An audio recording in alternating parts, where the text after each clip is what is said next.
স্থলবন্দর দিয়ে বাংলাদেশি পণ্য আমদানিতে নিষেধাজ্ঞা দিল ভারত। বড় কর্মসূচির হুঁশিয়ারি দিয়ে শাহবাগ ছাড়ল ছাত্রদল। জুলাই আহতদের অনুদানের চেক পেলেন ছাত্রলীগ নেতা। নুসরাত ফারিয়ার গ্রেপ্তার নিয়ে প্রশ্ন এনসিপি নেতার। বেনাপোল বন্দরে আটকা শতাধিক পণ্যবাহী ট্রাক। যশোর আদালত থেকে হত্যা মামলার আসামির পলায়ন।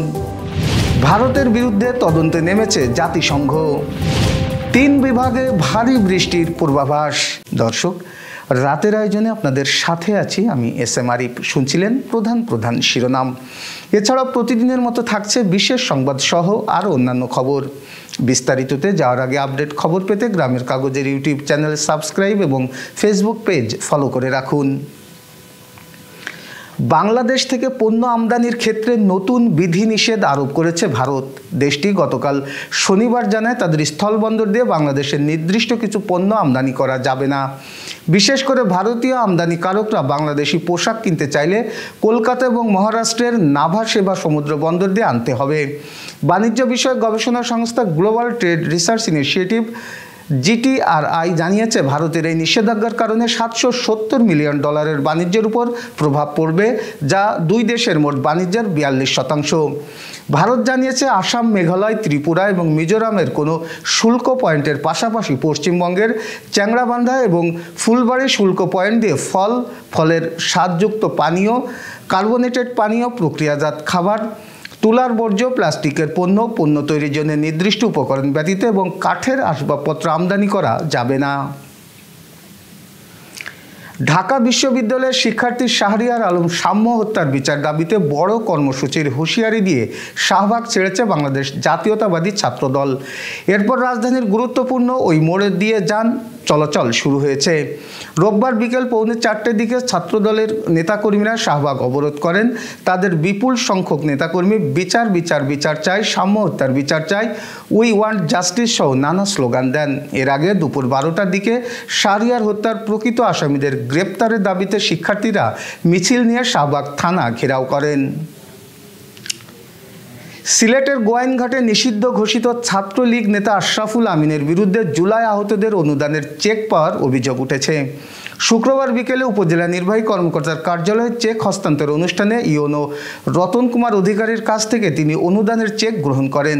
অভিযোগ ওঠা আশরাফুল আমিন গোয়াইনঘাট উপজেলার নন্দীরগাঁও ইউনিয়নের আব্দুস সোবহানের ছেলে। তিনি নিষিদ্ধ ঘোষিত ছাত্রলীগের গোয়াইনঘাট উপজেলা শাখার সাংগঠনিক সম্পাদক ছিলেন। শুক্রবার গোয়াইনঘাট উপজেলা প্রশাসনের চেক হস্তান্তর অনুষ্ঠানে জুলাই আহতদের গেজেটের মধ্যে তার নাম দেখে gazette number 187, medical case ID number 23,472 শিক্ষার্থীরা ক্ষোভ প্রকাশ করেছেন। জাতীয় নাগরিক পার্টি এনসিপির কেন্দ্রীয় সংগঠক এবং শৃঙ্খলা কমিটির সাবেক সদস্য আরমান হুসাইন অভিনেত্রী নুসরাত ফারিয়ার গ্রেপ্তার এবং মামলার যৌক্তিকতা নিয়ে প্রশ্ন তুলেছেন। রোববার বিকেলে সামাজিক যোগাযোগ মাধ্যম ফেসবুক এক পোস্টে তিনি এই প্রশ্ন তোলেন। এনসিপির এই নেতা লেখেন, নায়িকা নুসরাত ফারিয়াকে গ্রেপ্তার করার আদৌ কোনো যৌক্তিকতা আছে? সে কিভাবে হত্যা চেষ্টার সঙ্গে সংশ্লিষ্ট থাকে? বিটিভির জন্য তারকাদের মায়াকান্না সমাবেশে নুসরাত ফারিয়া ছিলেন না। এরকম অযৌক্তিক মামলার ভিত্তিতে নুসরাতকে গ্রেপ্তার করা পুরো বিচার প্রক্রিয়াকে প্রশ্নবিদ্ধ করবে। এর আগে রোববার দুপুরে হজরত শাহজালাল আন্তর্জাতিক বিমানবন্দর হয়ে বাংলাদেশ বিমানের একটি ফ্লাইটে থাইল্যান্ড যাওয়ার সময় ইমিগ্রেশন পুলিশ তাকে আটক করে। পরে ভাটারা থানা পুলিশের কাছে তাকে হস্তান্তর করা হয়। থানা থেকে তাকে ডিবি কার্যালয়ে নিয়ে আসা হয়েছে। সেখানে তাকে জিজ্ঞাসাবাদ করা হচ্ছে। এবার যশোর সহ আঞ্চলিক সংবাদ। দেশের বিভিন্ন স্থলবন্দর দিয়ে হঠাৎ করে ভারত সরকার 6টি পণ্য রপ্তানিতে নিষেধাজ্ঞা দিয়েছে। এতে দেশের সর্ববৃহৎ যশোর বেনাপোল স্থলবন্দরে ভারতের রপ্তানির অপেক্ষায় পণ্য বোঝাই শতাধিক ট্রাক আটকা পড়েছে। হঠাৎ করে ভারত সরকার এই ধরনের সিদ্ধান্ত নেওয়ায় দেশের রপ্তানিকারকরা ক্ষতিগ্রস্ত হবেন। এছাড়া নদী ও আকাশপথে পণ্য রপ্তানিতে সময় ও খরচ কয়েক গুণ বাড়বে বলে জানিয়েছেন C&F এজেন্ট ব্যবসায়ীরা। তারা জানান, রোববার থেকে ভারতে সুতার গার্মেন্টস পণ্য, ফ্রুট ফ্লেভার ও কার্বোনেটেড ড্রিঙ্ক তৈরিকৃত খাদ্য সামগ্রী ও প্লাস্টিক, PVC বা কাঠের ফার্নিচার 6টি পণ্যের রপ্তানি বন্ধ রয়েছে। যশোর জজ আদালতে পুলিশের কাছ থেকে হত্যা মামলার এক আসামি পালিয়ে গেছে। ঘটনাটি ঘটেছে রোববার দুপুর 2টায়। পলাতক আসামি জুয়েল খান মাগুরা জেলার শালিখা উপজেলার রামপুর গ্রামের জাহাঙ্গীর খানের ছেলে। হরিশপুর গ্রামের ইজিবাইক চালক আলামিন হত্যা মামলার চার্জশিটভুক্ত প্রধান আসামি তিনি।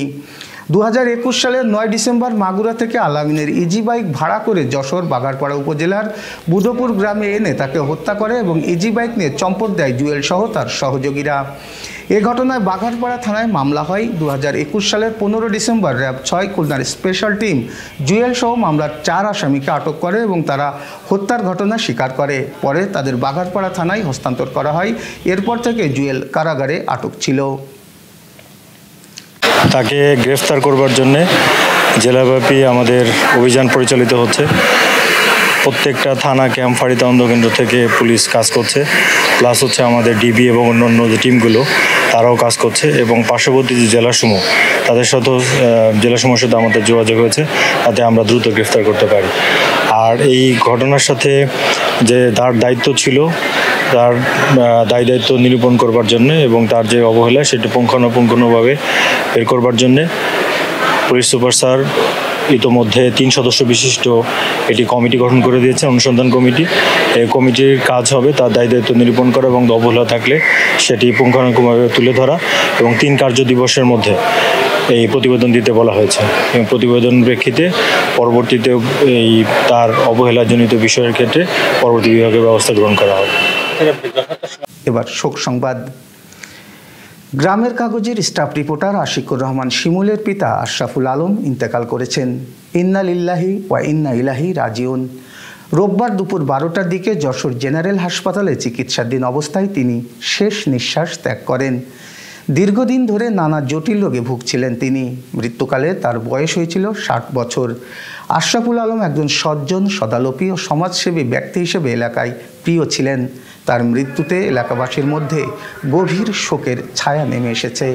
আজ আসরবাদ নতুন খয়েরতলা গাজীরঘাট জামে মসজিদের সামনে জানাজা শেষে 7 মাইল মথুরাপুরের গ্রামে পারিবারিক কবরস্থানে তাকে দাফন করা হয়। এবার আবহাওয়া সংবাদ। আজ সন্ধ্যা 6টার পর থেকে আগামী 72 ঘন্টায় 3 বিভাগে অতি ভারী বর্ষণ হতে পারে বলে সতর্ক বার্তা দিয়েছে আবহাওয়া অফিস। রোববার বাংলাদেশ আবহাওয়া অধিদপ্তরের ঝড় সতর্কীকরণ কেন্দ্র থেকে প্রকাশিত এক বিজ্ঞপ্তিতে এই তথ্য জানানো হয়েছে। এতে বলা হয় সন্ধ্যা 6টা থেকে পরবর্তী 72 ঘন্টার মধ্যে রংপুর, ময়মনসিংহ এবং সিলেট বিভাগের কোথাও কোথাও ভারী 44 থেকে 88 মিলিমিটার থেকে অতি ভারী 88 মিলিমিটার থেকে 24 ঘন্টার বেশি বৃষ্টিপাত হতে পারে। আগামীকাল সোমবারের পূর্বাভাসে রংপুর, রাজশাহী, ময়মনসিংহ, ঢাকা ও সিলেট বিভাগের কিছু এলাকায় এবং খুলনা, বরিশাল ও চট্টগ্রাম বিভাগের 2-1 জায়গায় অস্থায়ীভাবে দমকা হাওয়া সহ বিদ্যুৎ চমকানো বৃষ্টি, বজ্রসহ বৃষ্টি হতে পারে। সেই সাথে রংপুর, ময়মনসিংহ, সিলেট বিভাগের কোথাও কোথাও মাঝারি থেকে ভারী বর্ষণ হতে পারে। এবার আন্তর্জাতিক সংবাদ। মিয়ানমার থেকে আসা 40 রোহিঙ্গাকে সাগরে ফেলে দেওয়ার অভিযোগ উঠেছে ভারতের বিরুদ্ধে। ভয়ঙ্কর এই ঘটনার তদন্তে নেমেছে জাতিসংঘ। জাতিসংঘের মানবাধিকার সংস্থা বলছে ভারত সরকার সম্প্রতি মিয়ানমার থেকে আসা রোহিঙ্গাদের জোরপূর্বক ফেরত পাঠানোর চেষ্টা করছে। এর অংশ হিসেবে দিল্লিতে বসবাসকারী কয়েক ডজন রোহিঙ্গা শরণার্থীকে আটক করা হয়। এদের মধ্যে প্রায় 40 জন শরণার্থীকে সাগরে ফেলে দেওয়া হয়। Renaissance hospital and diagnostic centre. রেনেসাতেই মিলছে কম খরচে উন্নত সেবা, তাই নিশ্চিন্তে আমাদের সেবা নিন, সুস্থ থাকুন। Renaissance hospital and diagnostic centre, সদর হাসপাতাল মোড়, দরাটানা, যশোর। দর্শক, শেষ করব একটি বিশেষ সংবাদ দিয়ে। একই সঙ্গে অন্তঃসত্ত্বা হয়েছেন মার্কিন যুক্তরাষ্ট্রের সেন্ট ভিনসেন্ট হাসপাতালে কর্মরত 14 জন নার্স। শুধু তাই নয়, তাদের সন্তান প্রসবের সময়ও কাছাকাছি। এই অবাক করা ঘটনা ইতোমধ্যে বিশ্বজুড়ে চাঞ্চল্য সৃষ্টি করেছে। এক বিজ্ঞপ্তিতে এই তথ্য জানিয়েছে সেন্ট ভিনসেন্ট হাসপাতালের কর্তৃপক্ষ। বিজ্ঞপ্তিতে জানা হয় যুক্তরাষ্ট্রের উইসকনসিনের গ্রিন বে শহরে শিশুদের উন্নত চিকিৎসার জন্য পরিচিত সেন্ট ভিনসেন্ট হাসপাতালে প্রতিদিনই নারীরা সন্তান প্রসব করতে আসেন আর এই নবজাতকদের দেখভাল করেন হাসপাতালের নার্সরা। তবে এবার চিত্রটি সম্পূর্ণ বিপরীত, কারণ হাসপাতালে কর্মরত 14 জন সদস্যই একই সঙ্গে মাতৃত্বের স্বাদ গ্রহণ করতে যাচ্ছেন। হাসপাতালের এক কর্মকর্তা এই ঘটনাকে অবিশ্বাস্য বলে অভিহিত করেছেন। তিনি বলেছেন যেন একটি বৃত্ত সম্পূর্ণ হচ্ছে। এখানে অনেকেই রয়েছেন যারা প্রথমবারের মতো মাতৃত্বের অভিজ্ঞতা লাভ করবেন। আমাদের অন্যান্য নার্সরা তাদের জন্য খুবই উৎসাহিত। এই ছিল আজকের রাতের আয়োজন। এরপর সকাল 8টার খবর দেখার আমন্ত্রণ জানিয়ে শেষ করছি। ধন্যবাদ সকলকে।